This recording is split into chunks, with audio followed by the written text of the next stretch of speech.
3 மணி நேரம், 1 மணி நேரம் captain shooting எவ்வளோ செலவாகும் பாருங்கள்.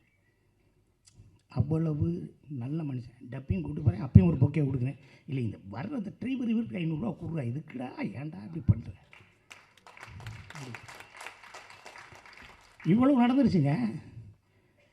தம்பி விஜய் பிரபாகரோட தம்பி சின்னவர் செம்ம பாண்டியன், அவர் படம் மலேசியாவில் படம். அந்த படத்துக்கு நான் போய் நடிக்கணும்னு சொன்னாங்க. ஏதோ பேச்சுவார்த்தை, யாரோ ஏதோ பொருளை கிளப்பிட்டு ஏதோ போயிடுச்சு. கேப்டன் போயிடுச்சு, என்ன சிங்கப்புலி காசு கேட்டான் அப்படிங்கிற மாதிரி போயிடுச்சு. அண்ணே இல்லைன்னேங்கிற பிறகு நான் தகவல் சொல்லிட்டேன், நீ மலேசியாவுக்கு வாடான்ட்டார். நானும் போயிட்டேன். போய் ஒரு ஹில்டனோ மேரியடு ஒரு பெரிய ஸ்டார் ஹோட்டலில் இருந்துச்சு. 4 மணிக்கு மேக்கப் போட்டேன். 4 மணிக்கு மேக்கப் பண்ண போனார்.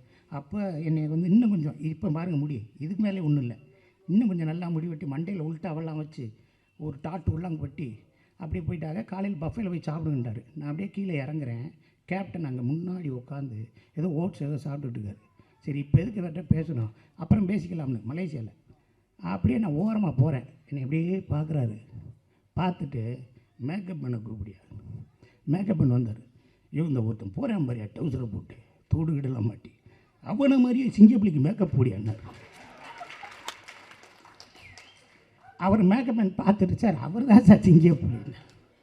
ஆமாம் நான் நினச்சேன் அவனை கூப்பியாங்க எவ்வளோ அவனோட. நானும் இப்படி தட்டுக்கிட்டெல்லாம் எடுத்துருவேன். என்னடா காலையில் 4 வெண்ணி முட்டையா அப்படின்னாரு. அவனை அப்படின்னு, ஏன் என்னை பார்க்காம அங்கிட்டு போகிறேன்.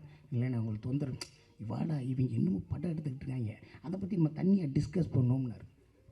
4 நாள் தாங்க ஷூட்டிங்கு, 16 நாள் கூட இருந்தேன். என் கூடயே இருப்பார். அப்படி நடந்து போகும்போது என் தோள்பட்டிலே கை வச்சுருப்பார்.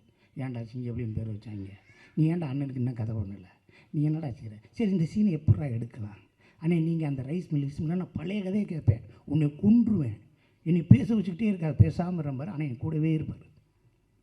அந்த ஒரு நல்ல மனிதர், மிகப்பெரிய மனிதர். நான் பேசிக்கிட்டே இருந்தால் 10 புத்தகம் எழுதுவேன் எங்கள் அண்ணனை பற்றி.